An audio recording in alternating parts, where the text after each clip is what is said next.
tayo dapat tinuturo. Bibigyan mo lang din kayo. Yung exam na to, hindi ko alam kung binabasa ko ng malala. Kasi hindi ako nagsa-social media. Right after the concert, I just decided to do it because I was going through physically, mentally, spiritually. I was going through. Pray, uy. Sabi ko, mapalita lang ako ng pagkakasal ko. Kasi hindi ko lang pinapasya. Kasi hindi ko lang social media.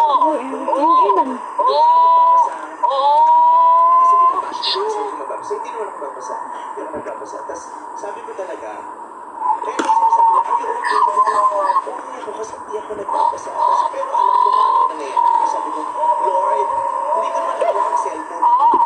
So, hindi ko makakontrol ang video nila. Pupost nila about me. Sabi ko, Ngunit itong nabasa ba? wala akong pakialam sa kanila. Hindi ko sila makakontrol. Pero sabi ko, Lord, Uy, ayaw, ito! Ayaw, dili lagi na. It's yellow rice, man.